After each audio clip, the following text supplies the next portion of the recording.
late at night. It is. You're sitting alone. Set this stage for me. I'm surrounded by friends. Hello. Hello. It's great to see you. I'll be there soon. We're about to talk about a pretty heavy film. Yes, yes. That's all I got. I told you, I'm not feeling great. I'm a little under the weather. Gonna have to carry the show again. Carry the show. Here, I'll get my wind. You'll figure it out. Just sit tight. Yeah. Hey everyone, welcome. You're with Daddy now.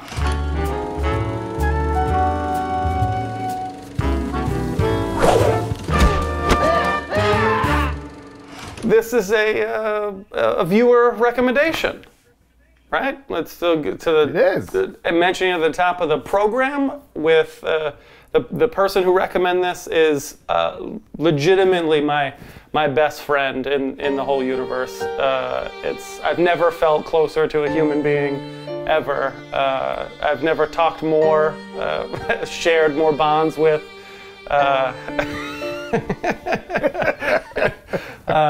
Great. That takes so much pressure off of me. This is awesome. Kevin, thank you. Kevin, thank you, Kevin. Kevin, I've known Kevin since I've been 10 years old. I mean, we've done many films together ourselves. Insert some clips of terrible films that we've done together. Yeah? Hey, I have 2 pizzas here for the new boys in town. We didn't order any pizza. Sorry. This is the right address. This is your pizza. How much is it then? How much is it? Yo, is this a house with the dead bodies in it? All that said, I've never been more disappointed in Kevin because I was 100% sure when he said, oh, I'm going to suggest a film, it was going to be something with dinosaurs or pirates. I was 1,000% sure that it was going to be dinosaurs or pirates. And he picks this film. The film I would like to submit today is 2007's Before the Devil Knows You're Dead. Star-studded cast, including Philip Seymour Hoffman, Ethan Hawke, Marisa Tomei, Rosemary Harris. I love all her stuff, by the way. Directed by Sidney Lumet, who seems to have done a whole bunch of crime courtroom type stuff that I have not seen. The one film I have seen of him, though, is The Wiz. I love that movie. I might do a request on that one next, actually. Like the deepest film, this hardcore, gritty, grounded drama that is Before the Devil Knows You're Dead, I believe is the... Before the Devil Knows You're Dead. Before the Devil Knows You're Dead. Are we good? I don't think so, no! Shut up! It's too late to think.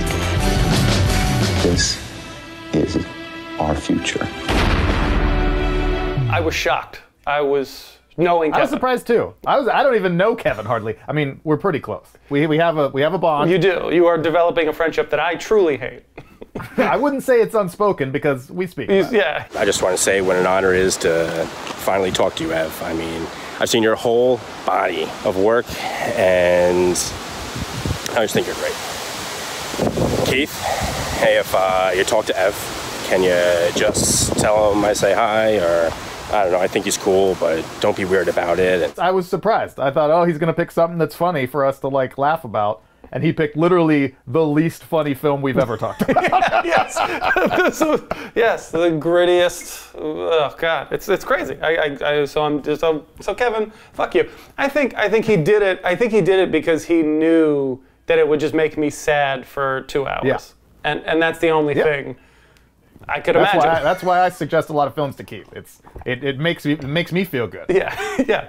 2007 film. Mm-hmm. The last film in a long, interesting career of a director named Sidney Lumet. Yes. Who Kevin appears to be on a first name basis with, a nickname, Sid. This conversation is going to embarrass me because it's going to betray how little I know. I pretend to be such a historian of film, but I haven't seen hardly any of Sidney Lumet's films. Yeah. And but I thank Kevin for suggesting this movie because I want to watch more of those films. Dog Day Afternoon is a movie that has been high on Monique and mine's list for a long time. It's just like we have that list of movies, so gotta watch that. We gotta watch that. I really want to see Serpico. I feel like that was kind of his peak in the 70s. I have seen 12 Angry Men, the 1957 version, which is a really fantastic film. But that's really about it. Like, I haven't seen many of his movies. Haven't even seen The Wiz. How have you not seen The Wiz? Come on, he's on down the road. I was excited to watch this movie. I thought it was a really cool suggestion. was right up my alley. I loved it. Yeah. I thought it was a great film. I really, really, really enjoyed it. Not up my alley.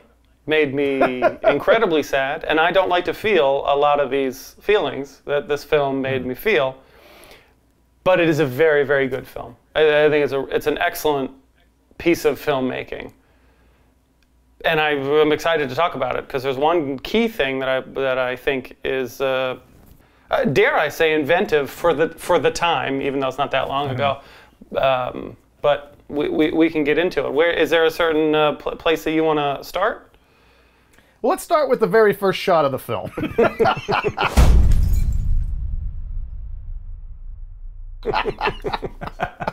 I think Kevin... I feel like I learned a lot about Kevin in a hurry. What really drew me to this film was seeing a guy with my body type get the hot girl. I mean, really, it's an attention grabber. Yeah. That's part of the sort of the trend-setting type things. It grabs your attention. You come into this film hot, like it's the art version of coming in with an explosion, in my opinion. Yes. You know, it's you're at attention in several ways. I was at moving on. Tell me your process here. Oh. How much time do you have? My process, the main thing that I take away from this film that I think is the A+ part of this film is the pace of it. The pace of this film, I think it is a masterclass. If you want to learn how to pace out your scenes and give the appropriate information, like the exact amount of information that you need to invest emotionally and not stay 1 second too long in that scene, to get in late and to leave early, like this is the film to watch. This is it's the best film I've ever seen in that regard, where it moved so quickly and I got to know everything I needed to know. Not 1 second of this film was wasted or in any capacity. And there's, I think, a lot of contributing factors to it. You have to give the director credit ultimately, but I want to lean towards the writing. I want to give credit to the writer for, I assume, who crafted this story. In terms of how they told the story was also very interesting too, but we'll get to that in a second. But knowing exactly what you need to get out of every single scene. There's a purpose, there's a goal, they achieve it, and they achieve it like this. And there's not a second wasted. And that was beautiful to me. It was beautiful to watch. The pacing was wonderful. I loved the structure. I loved the nonlinear structure, especially in the beginning, where it was like really intentional about what information it was parsing out to you. So as you start to realize it's nonlinear, and you start to realize that, I don't know, like the way people were connected, like the way all the characters were interconnected, which you don't know at first. I love that so much. There's so many, I don't know, 4 or 5 big moments at the beginning, probably most notably when they're at the daughter's school play, and you see that that's his parents, that's his mom, who was shot earlier. Like, that's like, oh my God. And then so you're left wondering, like, why would they rob their own mom? How could they do that? And then you find out, okay, it wasn't supposed to be her, et cetera, et cetera, et cetera. Yeah. I love the way that was all revealed just beautifully. I love that it's not like overly complicated. I know that might seem weird because it's non-linear, but it's a very clean, you know, in some respects, simple story. And that goes a long way. And simple direction. Like, you know, not getting in the way of the story. We're just letting the story run the show and great performances. 1,000%. I was going to say it. If the story is told linearly, this film might not be nearly as good, which I think says to the bigger point to filmmakers. It's how you tell the story. It is the directors and writers and performances, obviously. I mean, like, it's all of those craft elements. It's how we decide to tell this story. That means the most. And I think nothing was more evident than watching this film, because if you tell it a different way, it might suck. Like, it might be boring. It might. Yeah. But the way that they did, the way you're divulged information, how quickly it moves, where we go, seeing these things weave, seeing the tales of scenes weave into the beginning of a scene. Yeah, You saw, yeah, you know, love like all that, that love sort that. of stuff. It holds your interest. It makes you sit up. It makes you lean in. It makes you be a little detective where there's really no mystery to be had. It was just a really well made film. Really well made. Like you know what's going to happen the whole time, and then it's just how did we get here and where do we go? Yeah. Like that's really interesting. Yeah. It's really interesting. A shitty version of this film tells the story of these two guys leading up to a bank heist that ends in that chaos. The much better film is we know that that this bank robbery doesn't go well. We're just going to watch these lives fall apart, which is just far more interesting than just watching the build up to a bank robbery, in my opinion. So, and the film probably, with no doubt due to the director who was sort of a king of 70s cinema, felt very throwback in terms of its overall I thought style. And it's sort of its simplicity in some ways, which is, only as a compliment. I thought the fact that it felt kind of stripped down, it wasn't trying to be like cool. Mm-hmm. None of these people are cool, and the style of the film is not cool. It's just sort of like the camera is doing what it needs to do to show you this story of like tragic misery and greed. Like it's just. It doesn't get in its own way, and I think under the direction of a lot of other filmmakers, it would probably stumble here and there in that regard. I love that all of it feels so relatable, and Kevin tell more talks. Kevin talks a little about this. Kevin, you implicated someone? Also, I have a cousin who had the perfect plan one time, and it went all sorts of wrong. So I could relate to that as well. Kevin, come on. So Kevin brings up an interesting point, which have is you ever something tried I to wanted rob to a ask you family about. member? Is that where we're going? We'll get there. What I think is one of the most powerful things about this film is that, I read a review that says like this movie is like almost like a Rorschach test that tells more about how you think about things than what it's telling you. Mm-hmm.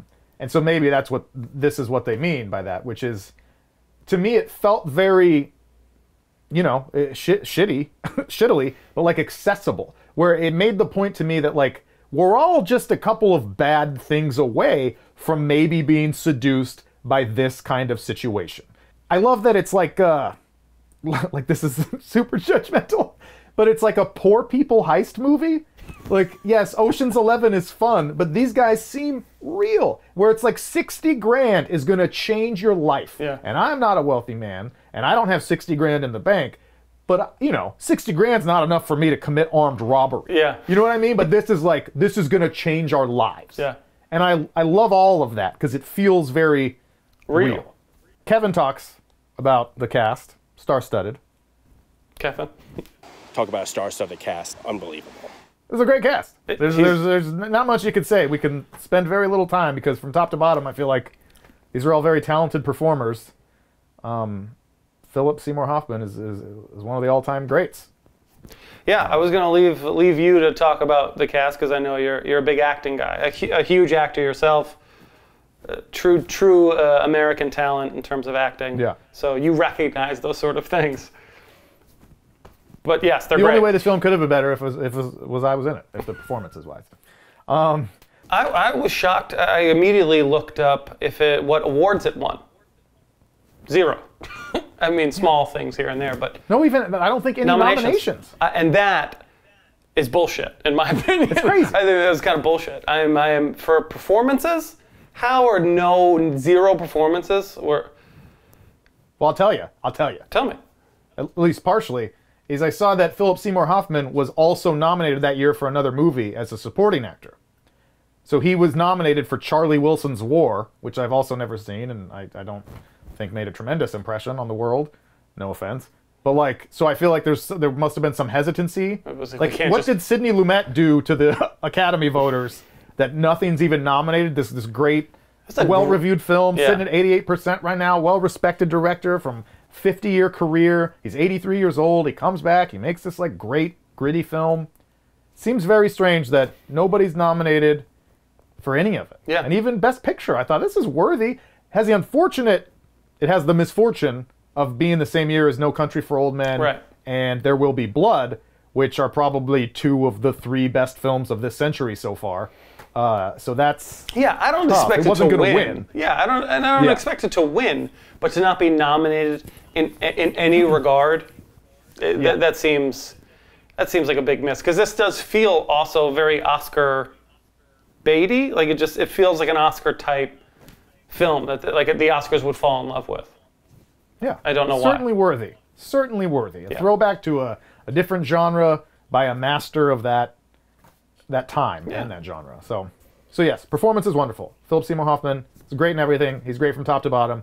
I love him in this, that he does a lot of his character is so deep and intriguing, where it's like sometimes you can kind of see, I don't know, you can be empathetic a little bit. We're like, okay, this guy's struggling too. He's not a bad guy at heart, but then like he does such horrible things, and especially once he loses complete control of every situation. And so that's a really, that's a really great job. My favorite part of his performance, there was 2 parts that really stuck out to me. The number one thing that stuck out to me was how difficult it was, how much effort it took him to pull the trigger when he started killing people. And then, he's like, pause. Yeah, but as he got used to it, it got easier for him. And then when he was going to pull the trigger again for his brother, it became like, it's subtle, it's small, and if it's his, it's the director's, it's a combination of both. But that subtle detail is so rich in character and so rich in motivation. It lets you in on so much about this story. With and he's holding the pillow and he's trying to, can I squeeze this? Can I really do this? Am I really this person? And he is. He is such a good actor. A shame he is not around anymore. Yeah, 100%. So, and lastly, I just want to say in the performances, Ethan Hawke, great. Marisa Tomei, great. Albert Finney, who I know and I recognize, but I haven't seen a bunch of his stuff either over the years.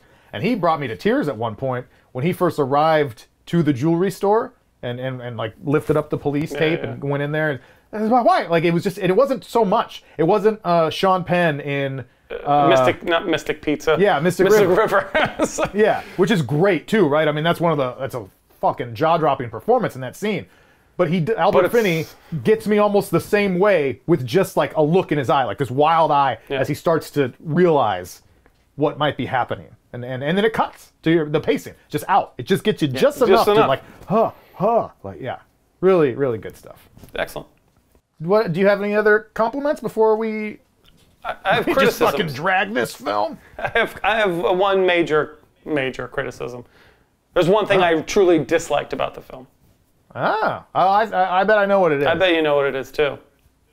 Yeah, it's the other holdover from '70s filmmaking that is in this. What is it? The transitions, the editing transitions. Yeah. That those transitions are brutal. I hate the transitions, and I hate the dip to black. I with the aggressive this transition, I'll refer to it. I like the audio part of it. It built it some energy, and it left me like hanging, like it was the audio. It sounds like a jet engine firing up.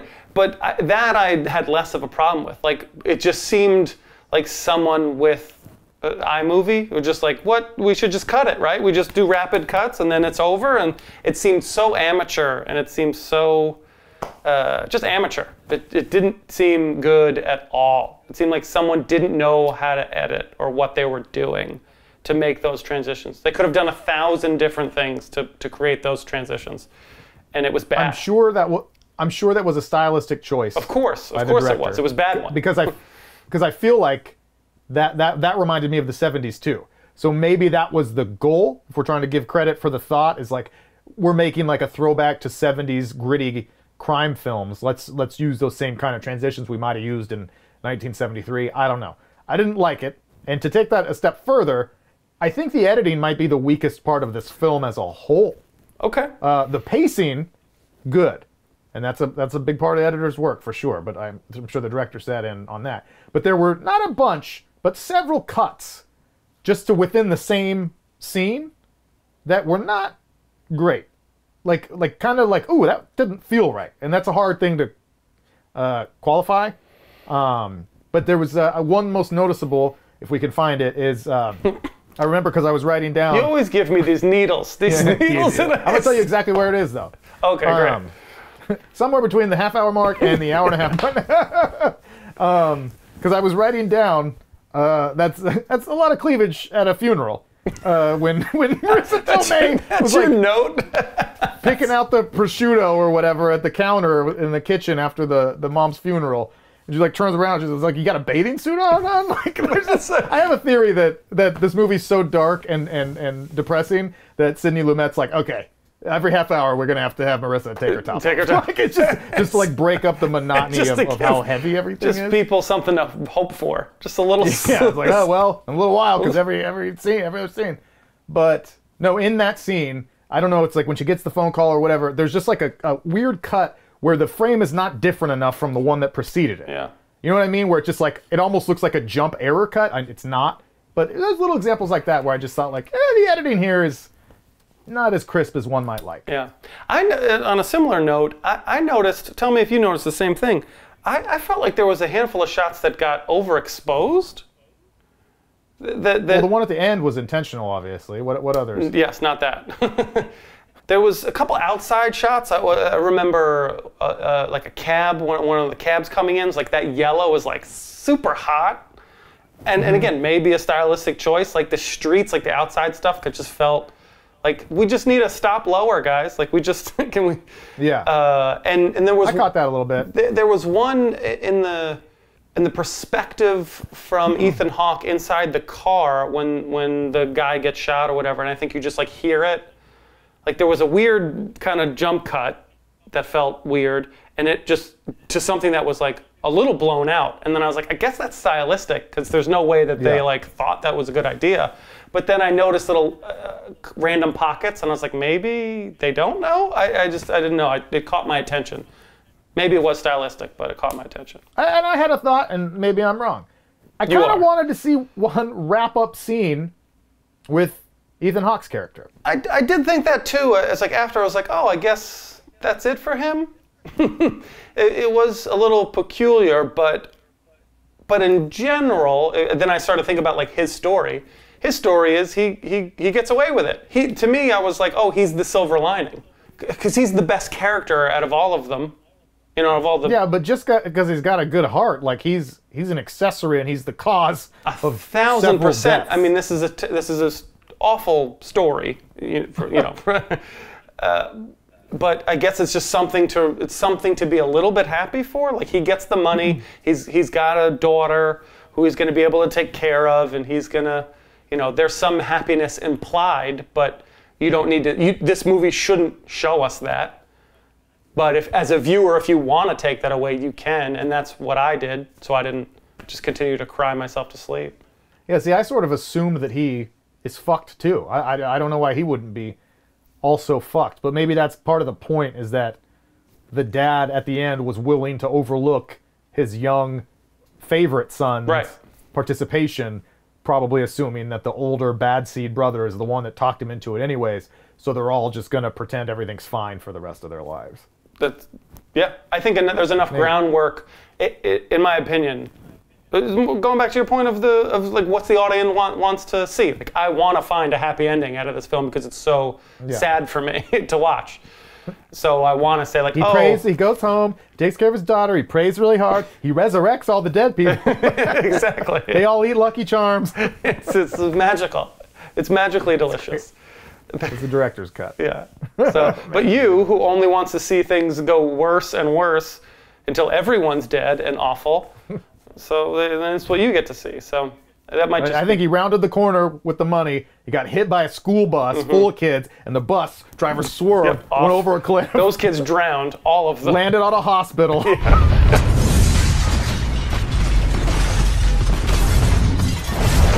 Back to Marisa Tomei.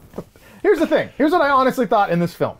Is the first scene, it's a larger conversation. It's not just about her. It's about sex scenes in films. Okay. And so I feel like those nowadays have kind of gone out of vogue a little bit. They're not quite as prevalent as they once were. I think they can they absolutely, obviously, without saying, can serve a tremendous purpose when required for the story. I think in the 80s that they just put them in because it was like fun, and you go to see an R-rated film, you're expecting to see some boobies. So it's just like that time has passed. So now this movie is, 14, 15 years ago, so it was from a different era. But I wonder, like, from a storyteller standpoint, how does one justify? Do you think there's a deeper justification for her being naked all the time? Like, from a story standpoint. The first scene, sure, you're introducing maybe Philip Seymour. You're introducing the fact that this is going to be a gritty adult thing right away. That serves that purpose. You're introducing the fact that Philip Seymour Hoffman has a passionate relationship with his wife at that point in time, which is the point of contention throughout the rest of the film. Yeah, that's important. And you're introducing maybe his narcissism, that he's looking in the mirror the whole time while they're having sex. Yep. But there's 2 or 3 other times where she's naked. And I want to say there's 3 times.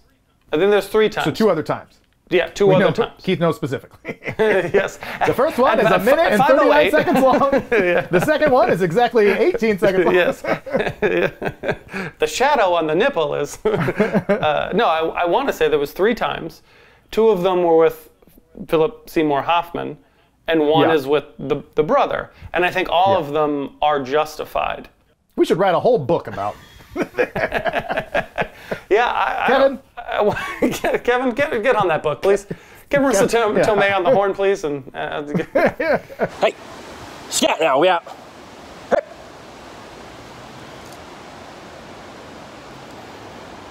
Sorry, I had a bear on the potatoes.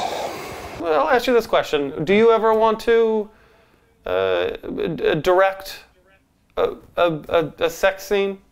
I mean, sure. It's not something I think about. I was like assistant director / grip. I mean, this is what kind of small production we're talking about on a sex scene before. No, I'm sorry, not just a sex scene, like a nude, graphic scene. Yeah. No, it was nude and graphic. Okay, because I haven't done nude and graphic.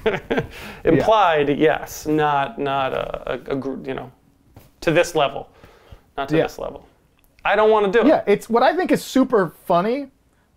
This is whatever, we're going. What I think is super funny is, like, you watch a film like this film at the beginning, or any film that has like a pretty graphic sex scene, and you might think like, wow, that was really hot. Like, I bet that was like, wow, lucky guy or lucky gal, whatever the case may be. I think that's probably less than 1% of all sex scenes in the moment are ever like... They're awful. It's weird. It's a weird energy. I've been in implied ones myself. And you're just mostly like giggling because you're just like, this is really weird, awkwardly giggling. Or the one that I helped shoot that was a lot more graphic than the ones I've been in personally, everyone's just like looking down. I'm holding a boom mic, like, oh Jesus, and the actors are like weird, but trying to like get into it, and then the harder they try to get into it, you're just like, and then the actors are feeling kind of awkward. Like, even if they're attracted to each other, it's not like a sexy time. No, it is not a sexy time.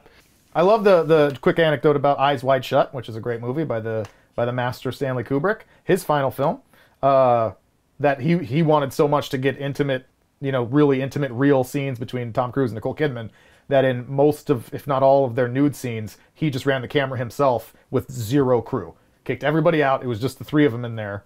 And so that I would guess if you really wanted to try to get, like, most times you have to do something like that. Like that, yeah. You can't have 15 people. Yeah. Guys snacking on apples. 19-year-old best boy is just like, eating Cheetos really slowly. You just can't do it. Do some more. Do it slowly. Do it very slowly. Very slowly. Do it. Do some more. Do it very slowly. What's this shit? We gotta do True Lies. Sorry. We just did it. It's perfect. The end. True Lies fucking rules. Oh, it's so good. All right, True Lies. Coming soon. Love that. That'll be that's like our Christmas treat to ourselves. That'll be our Christmas present to ourselves. A Christmas episode would be great. Fucking love it. Let's just do True Lies right now. Right now. I could probably quote the whole movie top to bottom right now. Yeah, we do half the episode right now. Okay, sorry, Kevin. We're back, Kevin. We're back. He loves True Lies too, so he's fine with it. Who doesn't love True Lies? If you don't like fucking True Lies, at me. I want to hear about it. Yes. Tear you apart. Okay. What are we talking about again?